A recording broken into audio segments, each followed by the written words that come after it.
Bon, salut à tous. J'espère que vous allez bien. Je suis Yossa Tientu, votre naturopathe et thérapeute holistique, euh, président du groupe AAS, consultant pour AAS Santé naturelle et préventive.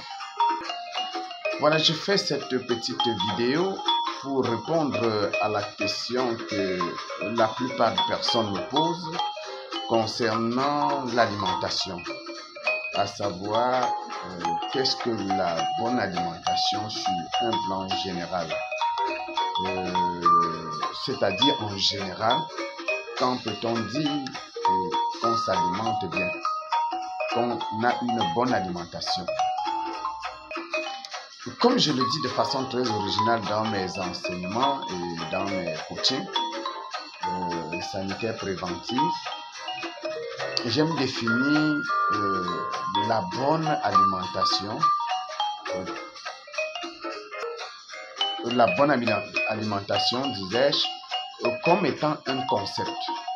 La bonne alimentation est un concept qui ne s'apprécie pas que dans un plat unique, mais sur une organisation de son alimentation sur une courte période. C'est-à-dire qu'on ne peut pas dire qu'on se nourrit bien qu'en appréciant un plat unique ou deux plats.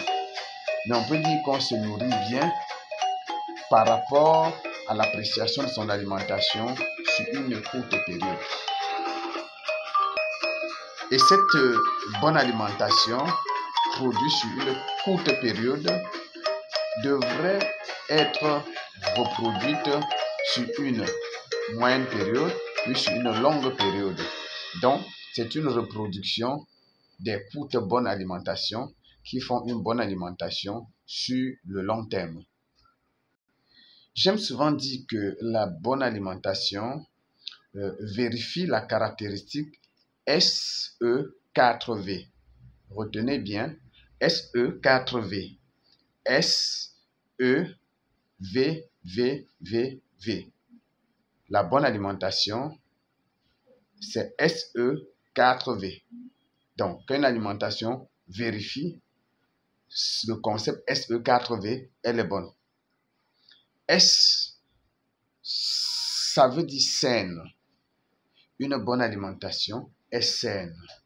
Saine veut dire que ce que vous mangez doit vérifier toutes les conditions d'hygiène et de propriété. Hygiène et propriété. Voilà, saine. Une alimentation saine, elle est propre et hygiénique. Ça, c'est S. E veut dire équilibré. L'alimentation doit être équilibrée. Cela veut dire, par exemple, que dans un plat, on ne doit pas consommer la même chose. Si vous consommez le pain avec les pâtes, c'est-à-dire les spaghettis, accompagné d'un bol de lait, vous avez consommé presque la même chose, c'est-à-dire les glucides. Donc, dans un plat, dans un repas, on devrait au moins trouver les trois classes suivantes. Les glucides, par exemple, la patate. On devrait pouvoir trouver les protéines. Voilà. Vous pouvez manger peut-être le haricot. Voilà. Et ensuite, on devrait trouver un lipide. Donc, si vous avez les protéines, les lipides, les glucides ajoutés à l'eau, on peut dire quand même que le plat est équilibré. Donc, alors, voilà SE. Maintenant, 4V. Le premier V, c'est varié.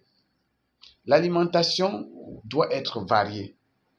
Varié veut dire que même si le plat est sain et équilibré, vous ne devez pas manger la même chose le matin, la même chose à midi, la même chose le soir. Ou la même chose lundi, la même chose mardi ou mercredi, la même chose vendredi. Donc, vous devez varier l'alimentation. L'alimentation peut être variée sur un jour. Si le matin, vous savez que vous avez déjeuné avec le pain et le lait, vous savez que vous n'avez pas pris de protéines, peut-être vous n'avez pas pris de lipides, je dis n'importe quoi. Alors, il faut savoir qu'à midi, il vaudrait mieux prendre du haricot ou bien prendre un œuf. Là, vous êtes rentré quand même dans les protéines, par exemple. Et ensuite, maintenant, en soirée, vous devez prendre peut-être maintenant les crudités pour vous assurer que vous variez. Et autre chose, c'est que juste la variation va de pair avec l'équilibration.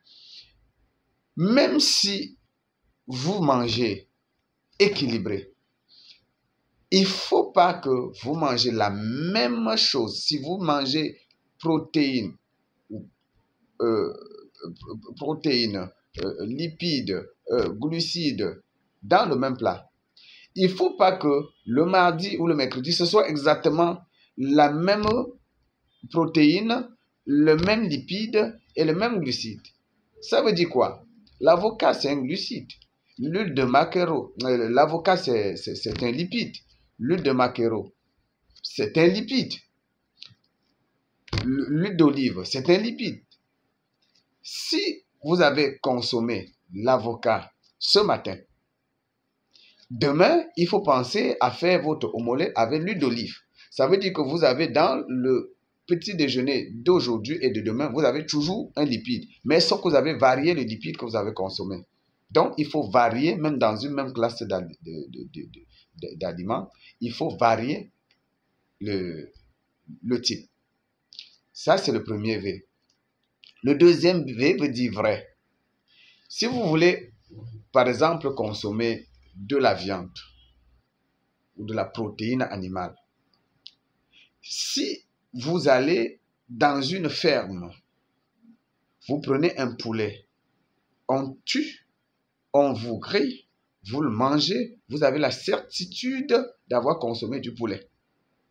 Peu importe, oui, produits chimiques ou autres, ça c'est notre débat. Mais si vous allez prendre une boîte de conserve sur laquelle on a écrit pâte de chair à base de poulet ou pâte de chair de poulet, ça sort en pâte. Vous n'avez aucune certitude que ce flacon venant de l'industrie qui vous brandit le poulet vous donne effectivement le poulet. C'est-à-dire que quoi? Quand vous avez pris vous-même un poulet dans une ferme ou dans un poulailler ou dans une poissonnerie qui vend la ferme, vous savez que c'est le poulet. Mais quand vous le prenez industriellement constitué, vous n'avez aucune certitude que l'aliment est vrai.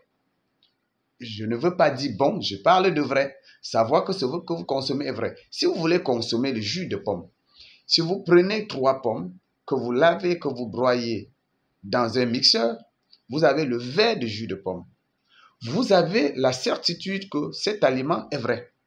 Mais si vous prenez le jus de pomme dans un supermarché, c'est parce qu'on vous a dit que c'est le jus de pomme.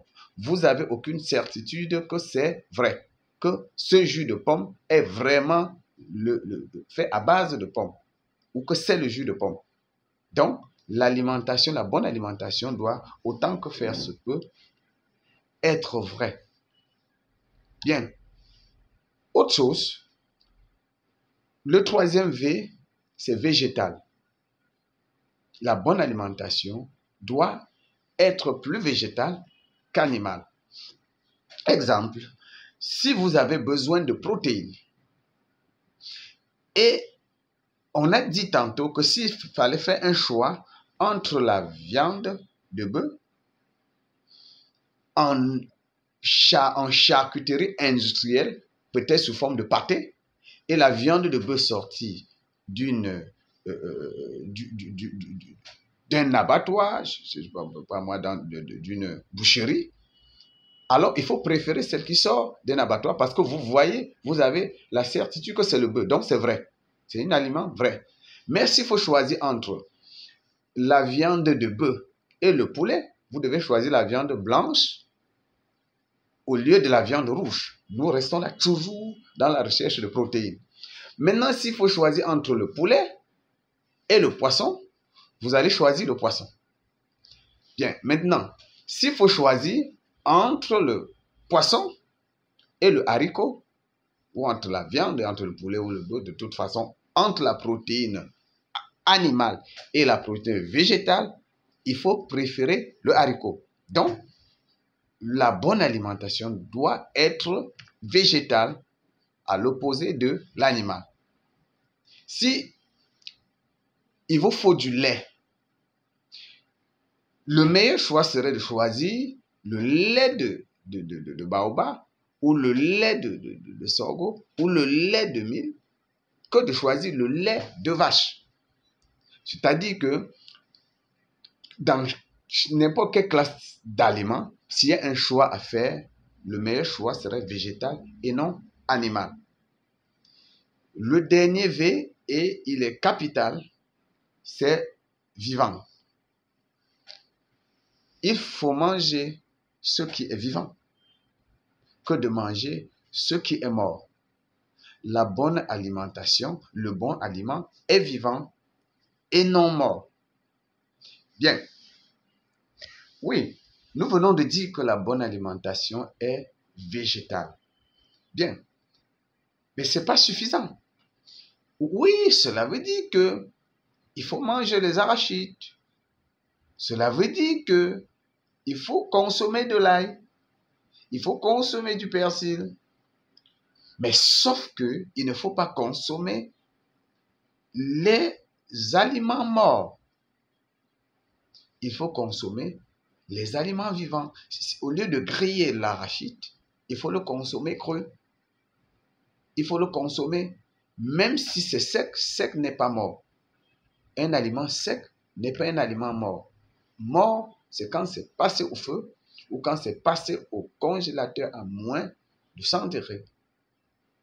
Donc, il vaut mieux privilégier un aliment, consommer une feuille de persil frais que de cuire le persil.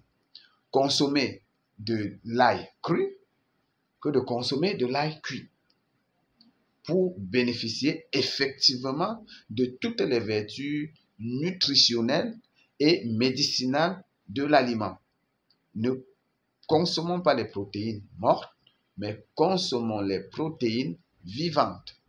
Donc, pour nous résumer, notre alimentation doit être saine, équilibrée, variée, vraie, végétale et surtout vivante. SE4V.